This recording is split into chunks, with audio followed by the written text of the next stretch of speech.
क्यों?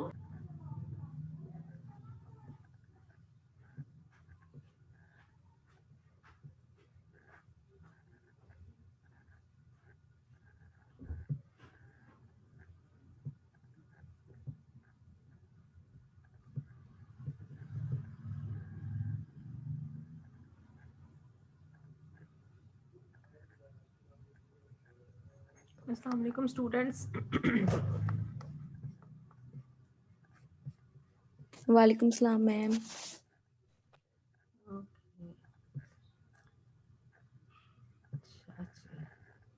Students topic today we will discuss. हमने कल शुरू किया था क्रोमेटोग्राफी, उसी को कैरी ऑन करेंगे। उसका प्रिंसिपल देखेंगे, उसका देखेंगे कि क्रोमेटोग्राम क्या होता है और ये कैसे वर्कआउट करता है। तो इसमें जर्नल थ्योरी इसकी क्या है and principle of column chromatography को या एड्जॉर्प्शन क्रोमेटोग्राफी को हम थोड़ा डिटेल से डिस्कस करेंगे। तो इन कॉलम क्रोमेटोग्राफी में क्या होता है, मैंने क्या कल बताया था, जो कॉलम क्रोमेटोग्राफी होती है उसमें स्टेशनरी फेस जो है वो सॉलिड होता है। कॉलम ग्लास कॉलम, उसके अंदर हम कोई जो है वो स्टेशनरी फेस को फिल करते हैं। नॉर्मली जो स्टेशनरी फेस होती है वो सिलिका जेल होती है। इसके अलावा हम उसमें कैल्शियम कार्बोनेट ले सकते हैं, हम उसमें कोई सा भी एग्रो वेस्ट भी एक्ट एज आ एड्जॉर्बेंट जो है वो करता है। हम राइस हस्क होता है, पीनट शेल के हस्क हैं, या आपके एल्जी फंजाई भी जो है वो भी एड्जॉर्बेंट के तौर पे काम कर सकते हैं। उसको हम सॉलिड फेस के तौर पे फिल करके एक कॉलम मेकअप कर लेते हैं। और मोबाइल फेस तो वहाँ पर लिक्विड होता है, सॉल्वेंट की फॉर्म में होता है। वो सॉल्वेंट जो है वो सिंगल भी हो सकता है और वो लाइक हम उसे सिंपल वाटर भी ले सकते हैं, एथनॉल मैथनॉल भी ले सकते हैं। और स्पेशल कंपोजिशन भी 1:1 की 50% जो है वो इसमें अल्कोहल है, 50% वाटर का मिक्सचर बना के सॉल्वेंट को पास ऑन करते हैं। ठीक है, तो इन this method solution of the sample, जो भी हमारे पास मिक्सचर है वो कोई जो आप एक्सपेरिमेंट्स कर रहे होते हो वो नॉर्मली आपके पास डिफरेंट कलर्स की इंक्स जो हैं वो आप कॉलम क्रोमेटो उसमें करते हो। पेपर क्रोमेटोग्राफी में डिफरेंट 2-3 डिफरेंट मेटल्स को भी हम उसमें या डिफरेंट अमाइनो एसिड्स को भी सेपरेट आउट कर सकते हैं। तो सैंपल जो भी आपका है, चाहे वो कोई मेटल्स हैं या वो डाइज हैं या वो कोई इंक है, उसको आपने उसका जो सोल्यूशन होगा उसको is poured down a column filled with adsorbent. Column जो कि एडजॉर्बेंट के साथ फिल हुआ हुआ है उसमें हम पोर करते हैं। The next component, the component which has maximum adsorption affinity is adsorbed in the upper part of the column। जो आपके पास जिसकी कंपोनेंट की ज़्यादा अफिनिटी होगी, यहाँ पे ये कॉलम आ गया, यहाँ पे हमारे पास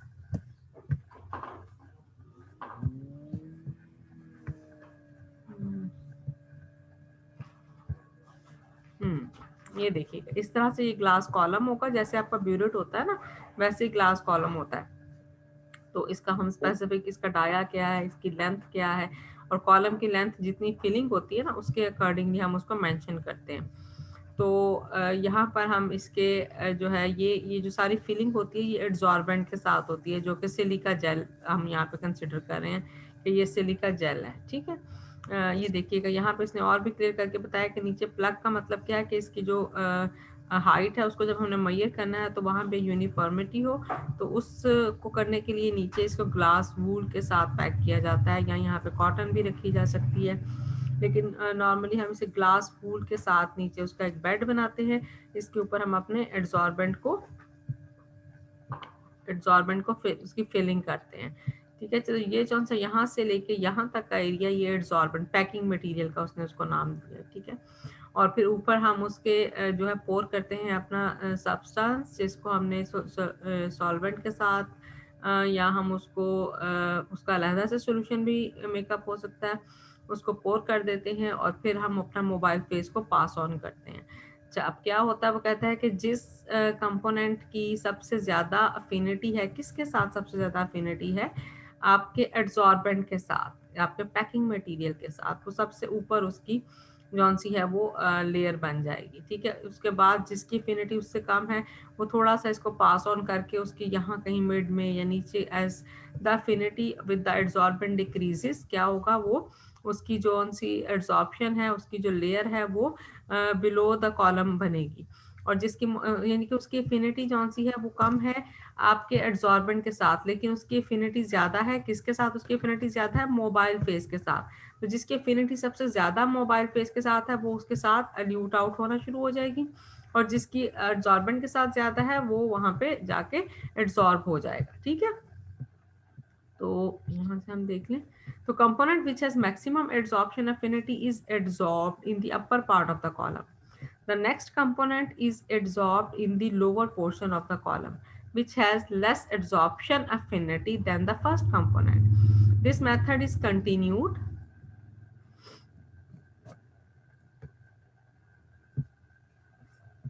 This method is continued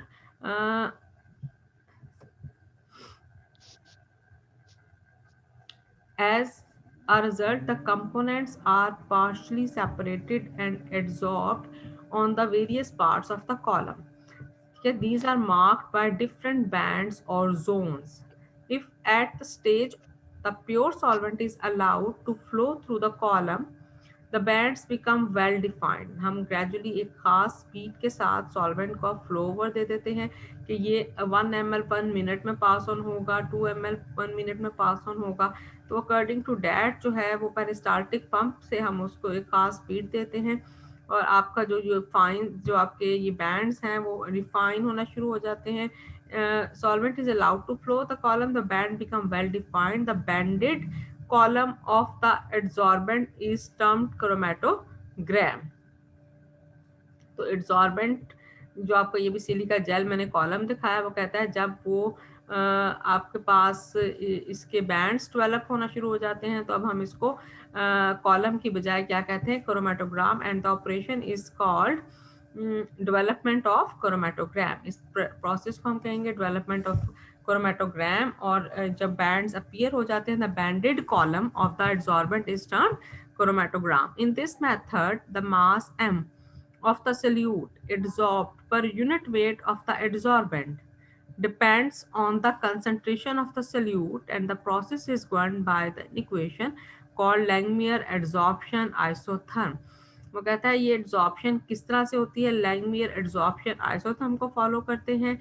m क्या है, m is the mass of the solute जो एड्सॉर्ब्ड हुआ है per unit weight of the adsorbent, ठीक है। उसकी कंसंट्रेशन C कंसंट्रेशन का सोल्यूट है, उसका कितना मास एड्सॉर्बेंट पर जाकर कि सपोज कितने मिलीग्राम आपका लेड या जिंक जो है वो एड्सॉर्ब्ड हुआ है किसके ऊपर, पर gram of the adsorbent. And process is going, इस प्रोसेस को हम कहता है हम लैंगमियर एड्सॉर्प्शन कहते हैं। K1 K2 क्या है, K1 is the measure of number of active sites per unit weight of the adsorbed, के per unit weight of the जो आपका सिलिका जेल था उसके कितने ग्राम पर कितनी एक्टिव साइट्स हैं, कितने उसके अंदर आप पोर्स कह सकते हो जिसके अंदर जाके एड्सॉर्प्शन होनी है, and depends on the nature of the adsorbent, ठीक है। ये जो है कितनी एक्टिव साइट है, एक्टिव साइट्स कौन सी हैं वो अब वेरी करती हैं with respect to the ion size, with respect to the nature of the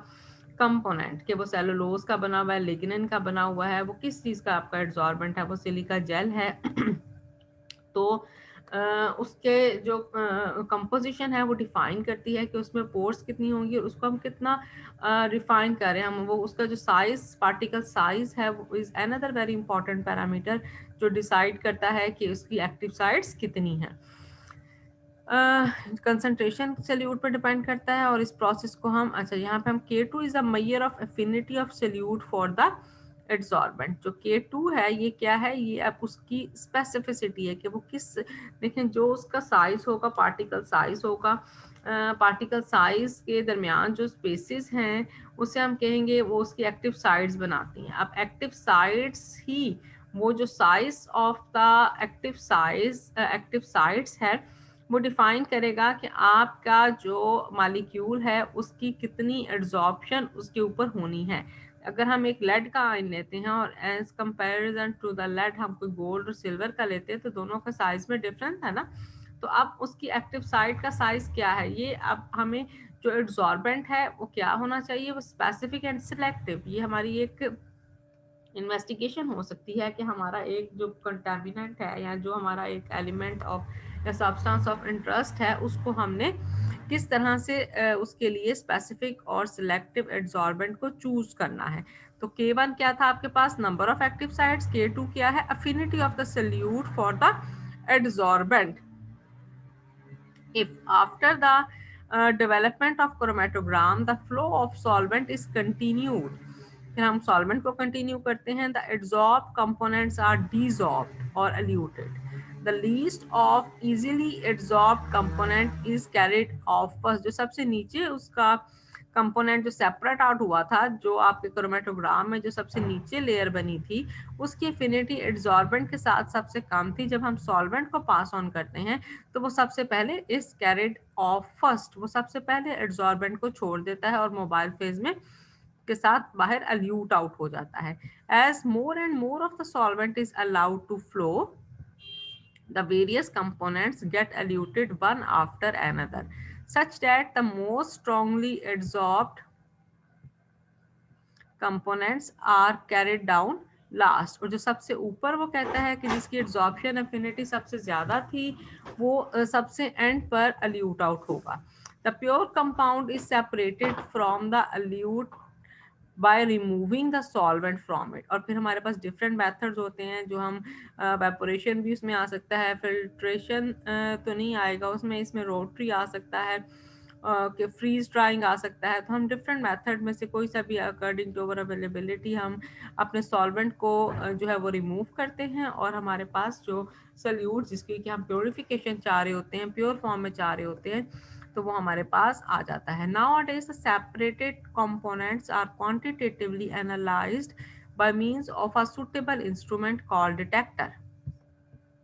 अब वो क्या कहता है कि हम इसके साथ अगर डिटेक्टर ऐड कर देते हैं, अभी ये सिर्फ एक क्रोमेटोग्राफी की टेक्निक, अगर हम HPLC के साथ डिटेक्टर डायोड भी हो सकते हैं, यूवी विजिबल भी लग सकता है, तो वो डिटेक्टर कौन सा है, वो हमें एग्जैक्ट पीक्स दे देता है। A plot of the detector signal as a function of time और volume of the eluted mobile phase. के नीचे उसने क्या दिया, ये हम टाइम देख लें कि T0 पे हमारे पास कोई पीक थी, T1 T2 के हर 4 मिनट्स के बाद, यहाँ 10 मिनट्स के बाद, अकॉर्डिंग टू द जो हमारी स्पीड है मोबाइल फेस की, जो एफिनिटी है आपके सॉल्यूट की विद द सॉल्वेंट, हमारे पास जिसकी सॉल्वेंट की सबसे ज़्यादा एफिनिटी होगी, सॉल्यूट के जिस पोर्शन की सबसे ज़्यादा होगी, जिस कंपोनेंट की इस मोबाइल फेस के साथ सबसे ज़्यादा एफिनिटी होगी, वो सबसे पहले ये उसकी पीक अपीयर हो जाएगी। ठीक है ना।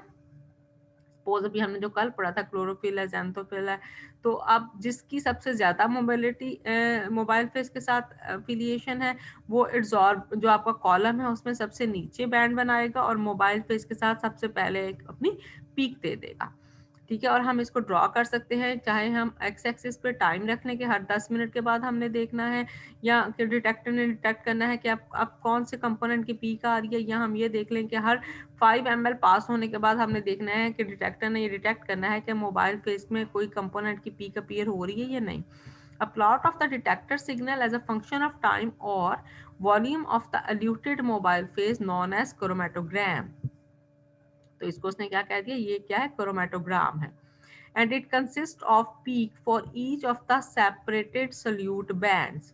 कि अगर यहाँ पे एक मिक्सचर था जिसमें ए और बी दो कंपोनेंट थे, तो आपका जो क्रोमेटोग्राम है ये आपको दो पीक्स देगा। तो अगर ये दो पीक्स देगा तो इट मीन्स कि ये इट्स अ गुड सेपरेशन। लेकिन अगर ये 3 पीक्स देता है, इट मीन्स कि there was other then in दो के अलावा भी यहाँ कोई तीसरी इम्प्योरिटी मौजूद है। तो हम इससे इसकी या अगर अगर हमें क्वालिटेटिव एनालिसिस दिया जाता है कि ये आपके पास टर्पीन्स हैं और आप ये देखेंगे ये कौन से वाला टर्पीन है, तो हम लिटरेचर में देखेंगे कि हाँ जी, ये अगर एथनॉल के साथ हमारे पास आफ्टर 10 मिनट्स या आफ्टर पासिंग द जो है वो 20 ml पीक अपीयर हो रही है, तो हम कहेंगे कि ये हमारे पास जो है वो XYZ जो है वो टर्पीन अवेलेबल है। लिटरेचर में उसकी जो है वो जिस तरह मेल्टिंग पॉइंट्स हैं, बॉइलिंग पॉइंट, रिफ्रैक्टिव इंडेक्स के जो एग्जैक्ट जो है वो वैल्यूज़ मौजूद हैं, तो यहाँ इसमें भी लिटरेचर में मौजूद है और हम उससे रिपोर्ट कर सकेंगे। ठीक है जी। तो अब क्या है, हमने जनरल प्रिंसिपल पढ़ा है कि एड्सॉर्प्शन, और इसको हम एड्सॉर्प्शन की कॉलम क्रोमेटोग्राफी में कॉलम क्या होता है, सॉल्वेंट क्या होता है, डेवलपमेंट कैसे करनी है, जो मिक्सचर है वो सबसे पहले वाला जो बैंड अपीयर होने हैं वो किस तरह से उनकी जो है स्पेसिफिसिटी क्या होनी है, उन्होंने किस रेंज से, सबसे ऊपर वाला बैंड किसका होगा जिसकी सबसे ज़्यादा अफिनिटी होगी with the adsorbent, mobile phase के साथ कैसे अलूजन होनी है, आपका जो ये है वो किस प्रिंसिपल पे काम करता है, लैंगमियर आइसोथर्म पे काम कर रहा है, ये इसका प्रिंसिपल है। K1 क्या होता है, K2 क्या है, और इसका क्रोमेटोग्राम एंड पर हमारे पास एक्स वाई एक्सिस पे क्या है, डिटेक्टर सिग्नल्स आते हैं, और एक्स एक्सिस पे टाइम के साथ हम उसको, हमारे पास जो पीक्स आती हैं वो हमें क्वालिटेटिव एनालिसिस देती हैं कि ये कितना इसके कितने how many different components are present in the given sample and the area under the peak give us the quantitative analysis. अच्छा, अब इसको करेक्टराइज कैसे करना है, ये जो आपके पास पीक आती है इसको एनालाइज कैसे करना है। तो क्रोमेटोग्राफी पीक में be characterized by retention time, x axis पे अगर हमने रिटेंशन टाइम लिया and base line with W,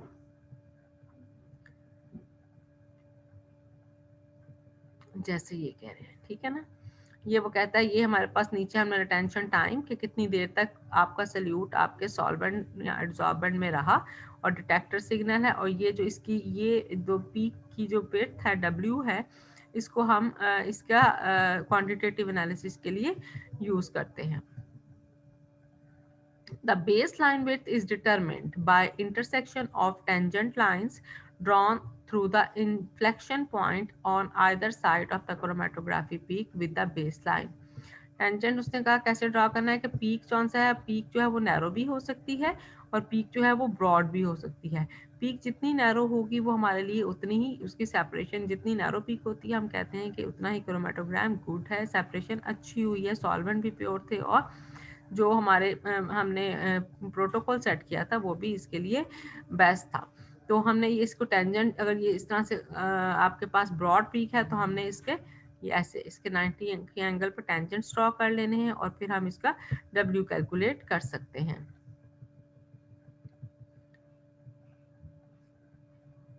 The retention time TR is the time elapsed from the introduction of solute to the peak maximum A। जो आपके पास retention time, ये हमने ये time कैसे कैलकुलेट करना है, ये ऊपर भी पीक मैंने कहा जितनी शार्प होगी उतना अच्छा है, लेकिन अगर वो फिर इसी तरह से ब्रॉड है तो हमने इसको शार्प पॉइंट पे इसकी स्टडी करना है कि इसका शार्प पॉइंट ये जो TR है इसको हम कहते हैं retention time of the solute. वो जो कंपोनेंट A है इस कितनी देर तक इसका रिटेंशन टाइम है, तो उसको हम स्टडी करते हैं। The retention time from the introduction of solute to the peak maximum a beside the solute peak, solute peak के अलावा beside the solute peak, figure 6.6 also show a small peak B eluted soon after the sample is injected into the mobile phase। एक और peak भी वो कह रहा है कि आपके पास जहाँ पे ये बी भी अवेलेबल है जो कि फौरन ही आ गई है हमारे पास, जैसे ही हमने इसमें से इंजेक्शन किया है तो फौरन एक छोटी शार्प पीक, ठीक है, बेस भी बहुत अच्छी है और ऊपर इसकी टिप भी बहुत अच्छी है, तो इसको हम TM, ये हमारे पास basically retention time of mobile phase है, जब प्योर, जब उसका भी कोई सल्यूट में से कुछ भी उसमें से पास ऑन नहीं हुआ। फिगर 6.6, अच्छा, ये small peak eluted soon after the sample is injected into the mobile phase। This peak result from solute that move through the column at the same rate as the mobile phase। ठीक है जी, ये जो peak है वो कहता है ये mobile phase के जो उसमें से होनी है, मूव ऑन होनी है उसके कॉलम में से उसी रेट पर जैसे कि मोबाइल फेज उसमें से पास ऑन होनी है। Since these solutes do not interact much with stationary phase, क्या वो कहता है क्योंकि स्टेशनरी फेज के साथ उसका कोई इंटरेक्शन नहीं है, इसीलिए जैसे ही हम उसको पास ऑन करते हैं तो वो वहाँ पे रिटेन नहीं करती बल्कि वो पास ऑन हो जाती है। And the time required to elute the non retained component is called the column's void time. इसको, इस टाइम को हम क्या कहते हैं, कॉलम वाइड टाइम, TM इसको हमने कहा। दस if the length of the column L, हम कहें कि कॉलम की जो लेंथ है जिसमें से मोबाइल फेज ने पास ऑन होकर एल्यूट आउट होना है वो L है, ठीक है, L मीटर है आप कह लो।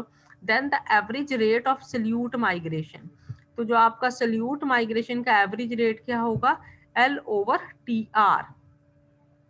and the average linear velocity of the molecule in the mobile phase। Mobile phase में जो मॉलिक्यूल की मोबिलिटी है वेलोसिटी है मोबाइल फेज के साथ उसने कितना पास करना है वो किस पे डिपेंड करेगा, यही जो आपका मोबाइल फेज है उसने एल लेंथ पास किया ओवर टी एम, तो ये टी एम की कितना उसका कितने उसको सेकेंड या मिनट्स जो हैं वो उस एल में से गुजरने के लिए लगे, तो इसको हम कहते हैं ये दिस म्यू क्या है, ये आपके पास average linear velocity of the molecule है, मॉलिक्यूल की लीनियर वेलोसिटी। और वी बार क्या है, v bar is the average rate of solute migration, कि आपको सल्यूट को कितना माइग्रेट करने में टाइम लगा है, ठीक है। ये आपके पास टी आर, सल्यूट के लिए हमें टी आर लेंगे और जो मोबाइल फेज है उसके लिए हमने इसका टी एम लेंगे, तो हमारे पास क्या आ जाएगा, average rate of solute migration and the average linear velocity of the mobile phase. ये अगर आपको कहा जाए कि जी आपने chromatogram showing retention time baseline, कि आप इसको कैसे करेक्टराइज करेंगे, तो आप उसको कैसे स्टडी करोगे, आपके पास जो भी स्पेक्ट्रा आएगा आपको उसके मोबाइल फेज की पीक का पता होना चाहिए, उसके अंदर कितने कंपोनेंट्स हैं, वो आपको जितनी पीक्स अपीयर होंगी वो शो करेंगे कि उसके अंदर सॉल्यूट का मिक्सचर कितने कंपोनेंट्स पे डिपेंड कर रहा है, कितने कंपोनेंट्स का मिक्सचर है, और हर पीक्स की जो टी आर है वो क्या है और उसकी डब्ल्यू वैल्यू क्या है, ठीक है। यहाँ से टी रिटेंशन टाइम हमें पता चल जाएगा। अब इसके क्रोमेटोग्राफिक रेजोल्यूशन का मतलब यही है कि कितनी अच्छी पीक्स डेवलप हुई हुई हैं, तो आप पीक को कैसे आप बेहतर से बेहतर कर सकते हो, उसके लिए हमें उसकी रेजोल्यूशन को स्टडी करना पड़ेगा। रेजोल्यूशन में the goal of the chromatography is to separate a sample into a series of chromatography peak, ठीक है ना। तो resolution is a quantitative measure of the degree of separation between two chromatographic peaks A and B, कि आपके पास दो chromatographic peak हैं उनकी कितनी अच्छी कितना समटाइम क्या होगा कि ये जो है ना, अगर वो कॉम्प्लेक्स मिक्सचर है या आपके जो सिलेक्शन ऑफ सॉल्वेंट है वो ठीक नहीं है या speed of the mobile phase का इंट्रोडक्शन सही नहीं है, तो आपकी पीक्स ओवरलैप कर लेंगी। जब ओवरलैप कर लेंगी तो इसका मतलब है कि वो सेपरेशन जो है उनका ना हम डब्ल्यू अच्छे से कंसिडर कर सकते हैं, ना उसकी हम टी जो है वो रिटेंशन टाइम को हम सही से कैलकुलेट कर सकते हैं। तो इन दैट केस वो क्या कहता है कि रेजोल्यूशन का फार्मूला दो between two chromatographic peak A and B को हम डिफाइन कर सकते हैं। आर क्या है, रेजोल्यूशन, कितनी रेजोल्यूशन मौजूद है, तो टी आर क्या था, time retention time for the जो आपके पास सल्यूट है, ठीक है ना, ये था आपका टी आर। कोई एक पीक ए है जिसको आपने सेपरेट आउट किया है, T R of B minus T R of ए।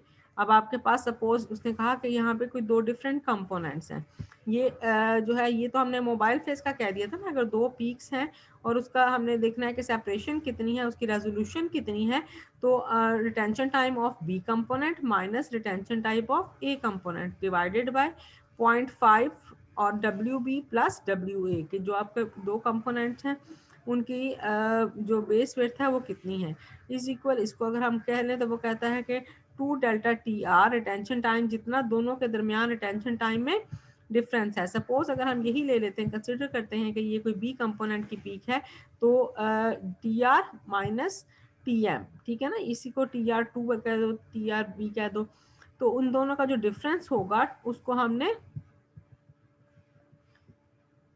2 से मल्टीप्लाई कर देना है divided by W A plus W two. अगर 1 को 0.5 से आप बेसिकली अगर डिवाइड करोगे तो आपके पास 2 वैल्यू आ जाएगी। T R A and T R B are the retention time for component A and B, और डब्ल्यू ए और W B are the base line width for component A and B. तो degree of separation जौन सी है वो फिर किस पे हम उसको कैसे बेहतर से बेहतर कर सकते हैं, जितनी आपके पास ये डब्ल्यू की वैल्यू जौन सी है वो कम होगी उतनी आपकी रेजोल्यूशन ज़्यादा अच्छी होगी। बात हमने पहले भी कर ली है। Between two chromatographic peak or resolution कैसे इंक्रीज करती है, या तो हम दोनों का रिटेंशन टाइम में जितना डिफरेंस ज़्यादा होगा, जितनी वो मैंने भी बताया था कि ओवरलैप भी कर सकती हैं, जितनी ओवरलैपिंग कम होगी उतना ही रेजोल्यूशन बेहतर होगी, या क्या सेकंड क्या है कि जितनी बेस विड्थ जौन सी है वो कम होगी। तो अब इसको हमने क्या करना है कि रेजोल्यूशन को बेहतर बनाने के लिए दो तरीके हैं। यहाँ तो हम रेजोल्यूशन का टाइम ऐसा सॉल्वेंट सिस्टम चूज करें कि हमारा जो टेंशन पीक कौन सी है वो बहुत क्लियर कट डिफरेंट स्पेसिस पर आए या कम से कम ओवरलैप ना करे। और सेकेंडली क्या by decreasing the base width line of A and B, और वी में increase delta T R by enhancing.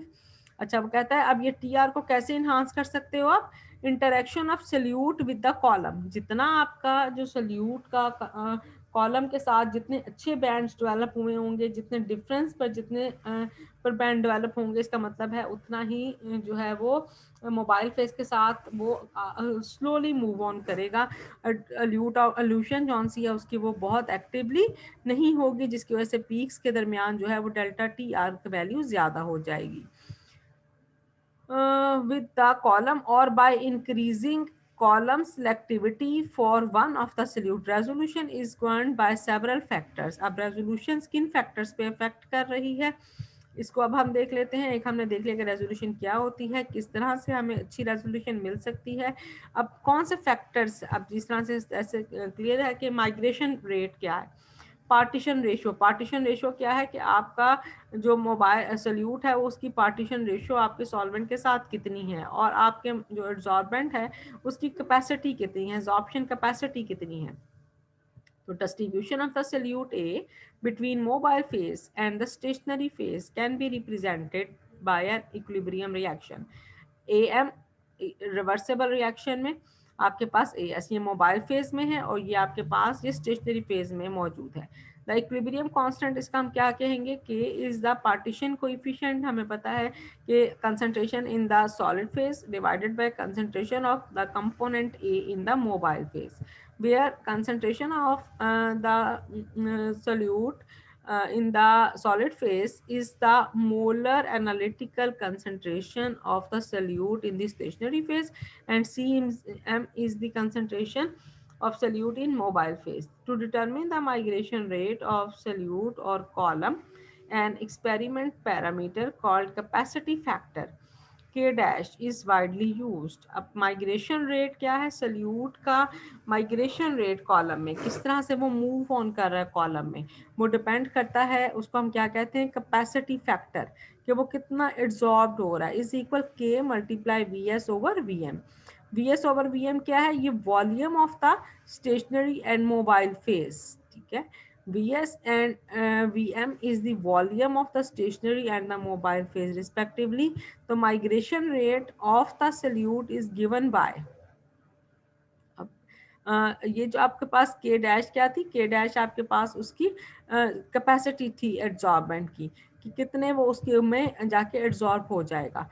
और अगर हम इसको माइग्रेशन रेट को कहते हैं कि कितना, हमें पता है कि हमने पीछे भी पढ़ा है कि अगर हमने मोबाइल फेज का देखना है कि कितने स्पीड से वो पास ऑन हो रहा है, यहाँ पे टी आर हमने कहा था कि the retention time for the solute है, तो एल लेंथ के कॉलम से उसको कितना टाइम लगेगा, तो एल ओवर टी आर था, और L over T R is equal L over T M multiply 1/1 plus K dash, ठीक है। टी एम की वैल्यू, टी आर आपके पास जो है वो क्या वहाँ यहाँ पर वैल्यूज आई है, ये सब पूरी एक अलग से एक उसकी डेरिवेशन है, इतनी डिटेल में आपको जाने की जरूरत नहीं, जस्ट आपने ये देखना है कि माइग्रेशन रेट जौन सा है वो चूंकि डिपेंड कर रहा होता है टी आर पे, और टी आर जौन सा है वो आपके पास था कि जितना उसने मोबाइल फेज ने पास ऑन करना है, मल्टीप्लाई 1/1 प्लस के एम। के डैश क्या थी आपके पास, के डैश थी कैपेसिटी फैक्टर, जो यहाँ से कैलकुलेट हो जाएगा।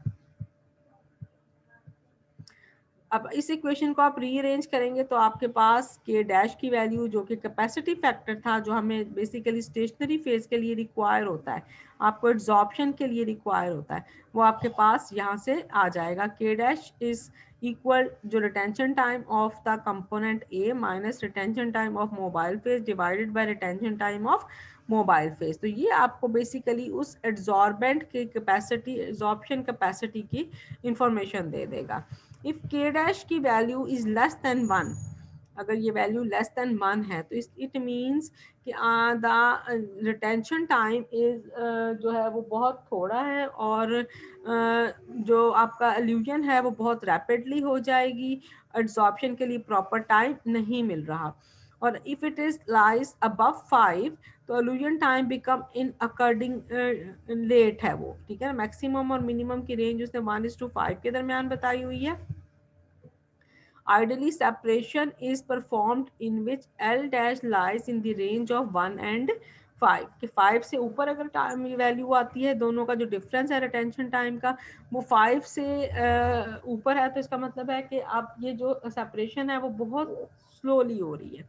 तो ये वैल्यूज कहाँ लाइक करनी चाहिए, 1 and 5 के दरमियान। तो आपका जो रेजोल्यूशन है वो किस पे डिपेंड कर रही है, बेसिकली वो के डैश पे। के डैश क्या चीज़ है, एब्जॉर्प्शन कैपेसिटी, और आपका जो माइग्रेशन रेट है, माइग्रेशन रेट बेसिकली डिफाइन करेगी आपकी एब्जॉर्प्शन कैपेसिटी को, कि मोबाइल फेस किस स्पीड से पास ऑन हो रहा है, मोबाइल फेस की जो है वो कॉन्स्टिट्यूशन किस तरह से है। सिलेक्टिविटी फैक्टर क्या होगा अब इसमें, सिलेक्टिविटी फैक्टर क्या था, के डैश बी। के डैश क्या थी आपके पास, ये आपके पास थी आपकी जॉब कैपेसिटी, जिसे हमने कहा था कि ये यहाँ पर capacity factor, K dash capacity factor of B over capacity factor of component A, उसको हम कहते हैं this is the selectivity factor.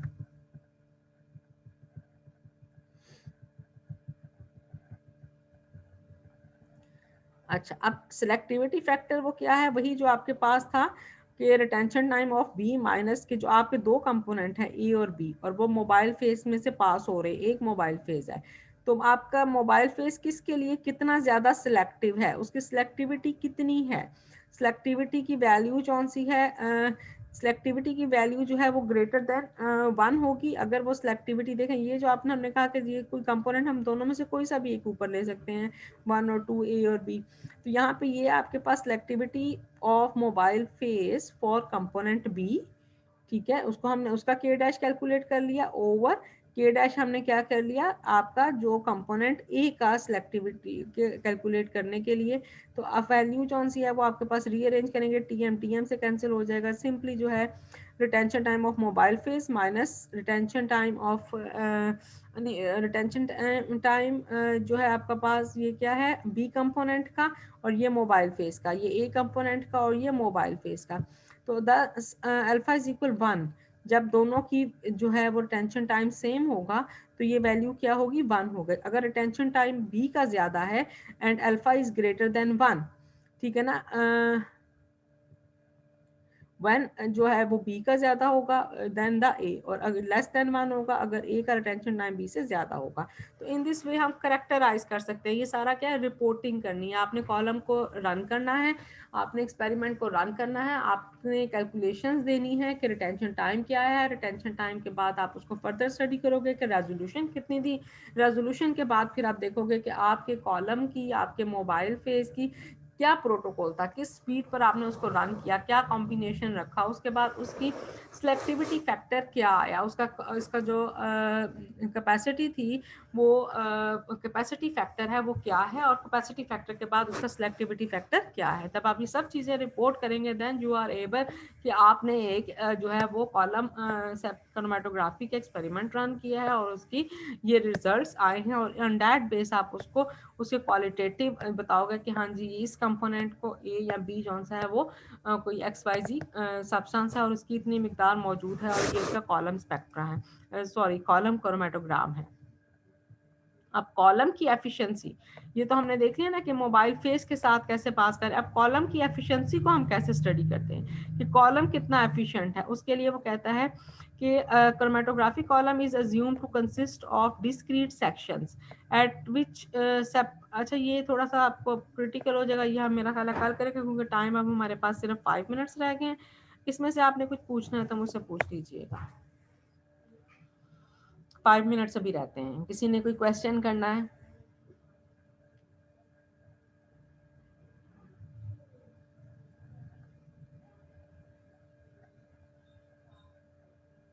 Ma'am clear है। चलें ठीक है, इसको आप पढ़ लीजिएगा और फिर फर्दर जौन सा है हम कल इसका कॉलम एफिशिएंसी एक्सपेरिमेंटल सेटअप देखेंगे। और फिर मैम जी बेटा, मैम कल वाला भी लिंक शेयर कर दीजिएगा, और ये जो आपने रिकॉर्ड किया था लेक्चर। कल वाला मैंने अपलोड ही नहीं किया आई थिंक अभी तक। मैं करती हूँ अभी ना, असल में स्पीड पर टाइम काफ़ी लग जाता है, फिर यहाँ से यूनिवर्सिटी में करती हूँ जी, ठीक है।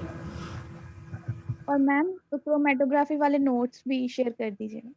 ये मैंने कल कर दी है, आपके साथ फाइल शेयर कर दी है, व्हाट्सएप तो कर दिया था।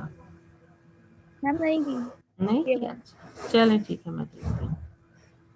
चलिए और ओके मैम जी। आपसे ना हम्म। असाइनमेंट का पूछना था। असाइनमेंट वर्ड पे बनानी है? वर्ड पे बनाए, सारी बात है। बेहतर है, अच्छी बात है, थोड़ा सा आपको काम करना उस पर आ जाएगा। जी मैम ठीक है। और मैम सारे ग्रुप की एक असाइनमेंट होगी हाँ ना? जी, सारा ग्रुप एक ही असाइनमेंट बनाएगा। Okay ma'am, thank you.